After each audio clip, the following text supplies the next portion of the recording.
Les catégories d'Aristote, chapitre 7, des relatifs, sommaire.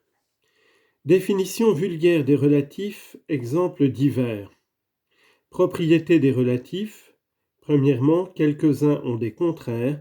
Deuxièmement, quelques-uns sont susceptibles de plus et de moins. Troisièmement, tous les relatifs doivent être réciproques à un autre terme.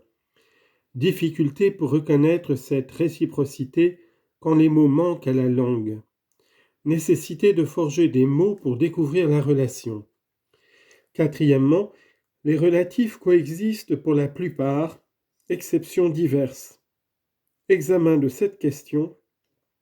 Quelques substances peuvent-elles être comprises parmi les relatifs? Solution négative au moyen d'une définition nouvelle des relatifs. Difficulté de la théorie des relatifs. On appelle relatives les choses qui sont dites quelles qu'elles soient, les choses d'autre chose ou qui se rapportent à une autre chose de quelque façon différente que ce soit. Par exemple, plus grand, quel que soit l'objet, se dit par rapport à une autre chose, puisqu'on doit dire plus grand que telle autre chose. Double aussi n'est ce qu'il est que par rapport à une autre chose, puisqu'on doit dire double d'une autre chose. Et de même pour toutes les choses de ce genre. Voici encore d'autres relatifs.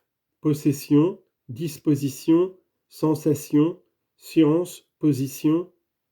Ces choses-là ne sont que les choses d'autre chose, ou ont tel autre rapport à une autre chose, et ne valent que par ce rapport. La possession, par exemple, c'est la possession de quelque chose. La science de quelque chose. La position est la position de quelque chose, et de même pour tout le reste. Ainsi, les relatifs sont toutes les choses qui ne sont dites quelles qu'elles soient que d'autres choses, ou qui se rapportent de quelque façon que ce soit à une autre chose qu'elle-même. Ainsi, une montagne est dite grande par rapport à une autre montagne. Elle n'est dite grande que par relation. Semblable est dit semblable à quelque chose, et de même pour toutes les choses analogues. Elles sont dites relativement à quelque chose. De même encore, la station, l'océan sont des positions, et la position fait partie des relatifs. Cependant, être couché, être debout, être assis ne sont pas en eux-mêmes des positions, mais on les appelle ainsi par dérivation des positions qu'on vient de citer. Les relatifs possèdent aussi la propriété des contraires. Ainsi, la vertu est le contraire du vice, et le vice et la vertu sont tous deux des relatifs. La science est le contraire de l'ignorance. Cependant, cette propriété des contraires n'appartient pas à tous les relatifs. Double, triple, ni aucune des choses du même genre n'ont de contraire. Les relatifs aussi paraissent susceptibles de plus et de moins. En effet, semblables et dissemblables sont dits l'un et l'autre plus ou moins, égal et inégal le sont aussi plus ou moins, et ce sont là des relatifs. Car semblable est dit semblable à quelque chose, inégal est dit inégal à quelque chose.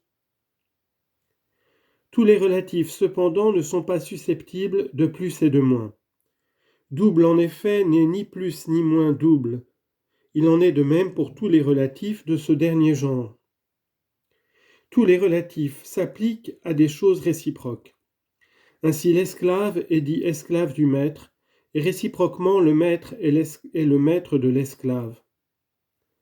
Le double veut dire le double de ce qui en est la moitié est la moitié de ce qui en est le double. Plus grand est plus grand que ce qui est plus petit est plus petit que ce qui est plus grand, et ainsi du reste. Il peut se faire cependant que dans l'énonciation, les choses réciproques diffèrent quelquefois par la terminaison. Ainsi la science est la science de ce qui est su, et ce qui est su par la science. La sensation est la sensation de l'objet senti, et l'objet sensible est senti par la sensation. Parfois, cette réciprocité des relatifs cesse d'être apparente, quand on ne fait pas une application exacte des mots et qu'on s'est trompé dans cette application. Par exemple, si l'on rapporte l'aile à l'oiseau, on ne pourra pas dire réciproquement l'oiseau d'une aile. C'est que la première application de mots n'est pas juste et qu'on rapporte à tort aile à oiseau. En effet, ce n'est pas en tant qu'il est oiseau qu'on dit son aile, mais c'est en tant qu'il est ailé. Car bien d'autres choses ont des ailes sans être pour cela des oiseaux. La réciprocité se rétablit si l'application est exacte. Ainsi, l'aile est dite l'aile d'un animal ailé, et l'animal ailé est ailé par l'aile. Parfois aussi, il est nécessaire de créer un mot spécial quand il n'existe pas de terme auquel on puisse légitimement rapporter la chose.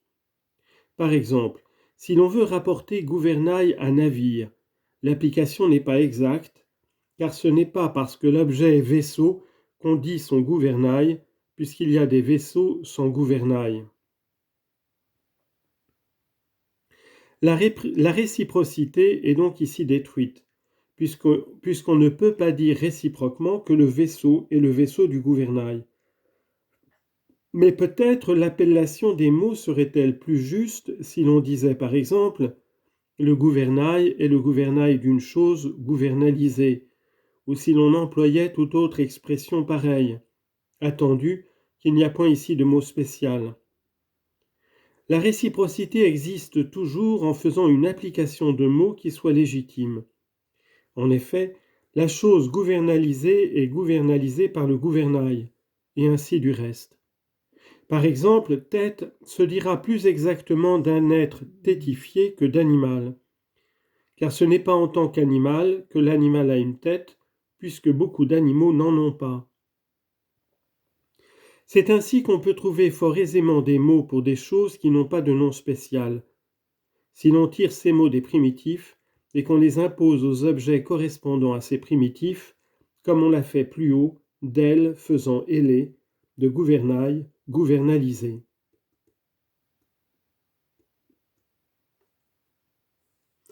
Ainsi donc, tous les relatifs, si l'application des mots est exacte, doivent être dits de choses qui leur sont réciproques. Seulement, si l'on fait cette application au hasard et qu'on ne les rapporte pas à la chose même dont ils sont dits, la réciprocité disparaît.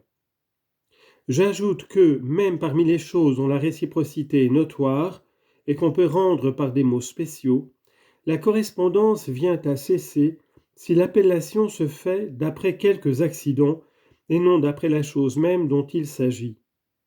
Par exemple, si l'on attribue l'esclave non pas au maître mais à l'homme, à l'animal bipède ou à tel autre accident de ce genre, la réciprocité n'existe plus parce que l'appellation des mots est inexacte.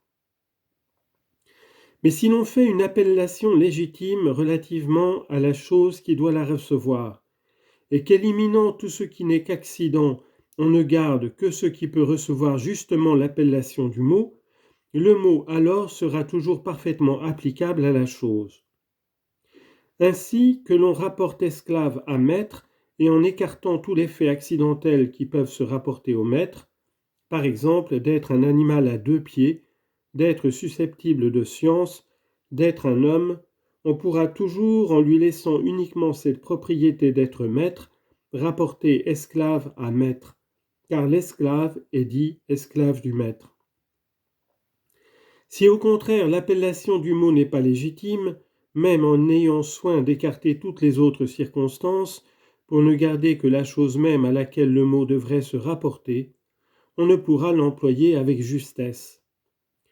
Par exemple, qu'on rapporte esclave à homme et elle à oiseau, et qu'on écarte de l'homme sa qualité de maître, on ne pourra plus dire esclave par rapport à homme, car sans maître, il n'y a plus d'esclave. Et de même, qu'on ôte à l'oiseau sa qualité d'être ailé, elle ne sera plus une chose de relation, puisque sans animal ailé, l'aile ne sera plus dite de quelque chose.